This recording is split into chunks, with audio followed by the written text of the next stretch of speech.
Hey guys, my name is Joey Thomas, entrepreneur and small business educator here with 17 Hats.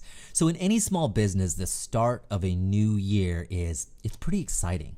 It's full of hope, anticipation, and a lot of unknowns, right? So there's a lot of excitement around a year ending and a new year starting, right? There's goals that we have to set and all the experiences that we've had from before, we've learned from, and so there's just a lot of hope moving forward. Now, with that said, it's important that we do our part in looking back at the year we just finished and do a little soul searching.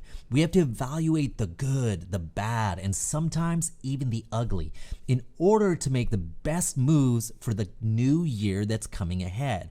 So today's video is just to help you guys do just that. Some questions and some thoughts around what you guys can do at the end of a year to really be prepared for the year that's coming ahead. All right, so here I'm gonna start with just a few questions. And guys, if you haven't subscribed to the 17 Hats channel yet, this is your time to do so. All right, so the first question I want you to have at the end of the year, looking back, is did I meet my financial goals? So we started a year, we had maybe new products, new services, and we always have a financial goal, or we should, right? So I want you to look at your gross revenue. Did it improve any? Did it drop? If it dropped, why? Right? And then look at your net revenue, right? And you do that by seeing if your expenditures have been higher than normal, or was it less than it was in previous years, right? Ask yourself if you had enough capital to really grow the business this year, or did you feel a little strapped? Or did you even discover new avenues to bring in additional revenue? And so the first question, and the easiest one really to look at, because we can run these reports and we can take a look if you really met or exceeded your financial goals. Next, ask yourself, what are your strengths? This is really important, guys. This is something I did year after year after year, because I heard a quote once by the great leadership guru, John Maxwell, that spent 80% of your time building your strengths. So a question you can ask yourself is, what were your strengths? Was it communication? Were you a good manager, leader of a team?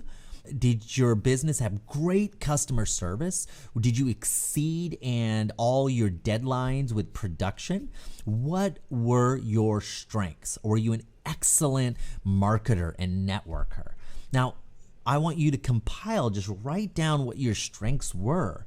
And when you identify those strengths and you really make it a point to make them stronger, it becomes a big part of your identity and your brand. The more you work on your strengths, the more you become known for it, and people will come to you just for those strengths. So identifying your strengths are really important. Now, what were your weaknesses? You know, as much as we like to just focus on the strength, it's good to know where we dropped the ball. Were we responding to inquiries fast enough? You know, I know that happened to me a while ago, and I set up a 17 Hats lead capture form on my website, and I automated those lead responses because this was definitely a weakness for me, right? So what were your weaknesses? Did you have a lack of patience in challenging situations? Did you not manage money properly or save up properly for things that you needed? Do an evaluation of what those weaknesses are. And a lot of times, if weaknesses have to do with time and not having enough time, you could possibly outsource those, which we'll get to here in a few minutes. All right, next, what were the most beneficial connections that you made this year? See, networking is really important for any small business. Business relationships can really help us move the needle and help us grow. It opens us up to a whole new audience. If you connect with other people who are already doing well, your influence grows. So write down what were the most beneficial connections and ask yourself how you can make those even stronger. What made those connections great? What was it about the personality, the character of those connections that really helped you out and your business out? The next question, which projects served the goals of the business best. Ask yourself if you stayed true to your business mission, because a lot of times we get involved in projects that are exciting that may have been requested in comments or in reviews, maybe feedback from social media, but did it really serve the vision of your company? And if it didn't, ask yourself which ones should you stick to and which ones should you discard, okay? Which marketing avenues worked the best? You know, marketing, it's all about where your audience is currently residing. Are they on social media? If social media is your target audience on Facebook, LinkedIn, or Instagram, are they searching Google for you? Have you done email marketing or even text message marketing? Have you done Facebook Messenger marketing using bots? What avenues worked the best? Write these down, because in knowing what works the best, you'll also know what didn't work for you and what to avoid coming up, right? And so that is just as important of a question. What should you avoid? Because, hey guys, the thing is, marketing is expensive. It's expensive, and I know it's expensive because I've spent thousands and thousands and thousands of dollars marketing a business, and sometimes not every avenue works out. It's an expensive lesson to learn, but over time, as we figure it out and really hone in on where our audience is, you'll see a great turnaround. Now, did we take risks? If so, what was the result? You know, I really love this question personally. Business cannot grow without risks, right? Sometimes a risk might be getting business capital from somewhere. It might be trying a new service or pushing yourself to do something that you didn't do. If you did take those risks, what were the results? Which things worked, which didn't? Did you grow? Did you push yourself this past year? And if you felt like you just coasted through this year, didn't really take a lot of risks, you might want to ask yourself what risks are worth taking and how could it help you, right? So with all of those questions that you just asked yourself, it's all for one reason. It's to plan for the next year. Because now that you have the answers, now that you have written all of those things down, we can start doing things, right? Now we evaluated, this next step is let's put things in place that's going to help us get better at all the things that we're doing. And ask yourself, do I need to put systems in place? Right? What's your sales system? Are you doing it consistently every single time? What's your email communication system? Do you have a marketing system? Do you have a system in which you do your workflows and automation, like using a great platform like 17 Hats? Do you have systems in place? Because that is one way that you can become a lot more consistent in your business in this next year. Should you do outsourcing?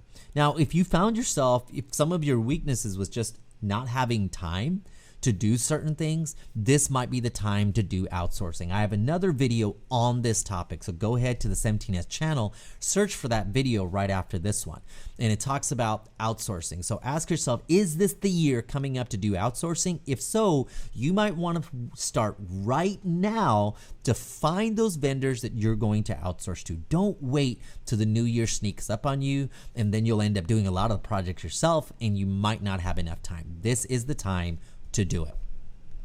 Next, automation. The things that you aren't outsourcing, how can you make it easy? How can you make it consistent? Can you set up a lead capture form on your website, on social media, right? Can you respond to leads much quicker? Can you trigger certain things to happen in your workflows to happen without you having to do it? Automation is key, guys. It helps you grow. It helps you scale your business. If you haven't done so yet this previous year, this might be the time to do it. So definitely have a conversation with us about it. Use the comments and ask questions about our automation and how that could help you. And finally, goal setting. With all of these things in mind, we want to set some goals, and we want to make sure that just let's look at what worked, like I just talked about, and let's say what goals we want to set. Is it a financial goal? Is it a goal to grow your team? Is it a goal for your turnarounds to be better or to take more risk? Whatever it is, now that you've evaluated, now that you're putting systems and outsourcing and automation into place, it's time to set some new goals. We have to do that. If we go into the new year without goals, it's a little aimless, right? So we definitely need to set some goals. I would highly recommend that you also hire a coach or a mentor, because after we've done this a long time on our own, we don't tend to see some of the areas that we're weaker in, and we don't tend to know how to make those strengths even better. So look for a coach or a mentor that you feel that can connect with the way that you want to do business, maybe even help you do it a lot better. Guys, it doesn't matter if you're a single person company or a multi-million-dollar small business. Either way, a coach and a mentor can go a long way in helping you meet your goals. But whatever you do, and you know, after evaluating, after setting goals, and after creating some plans, the last thing is to make sure you prioritize the plan, because you're going to have a lot of things on your list to do, and you're not going to get through all of them. Give yourself a little grace. Prioritize the top 3 most important things and create your initial plan around it.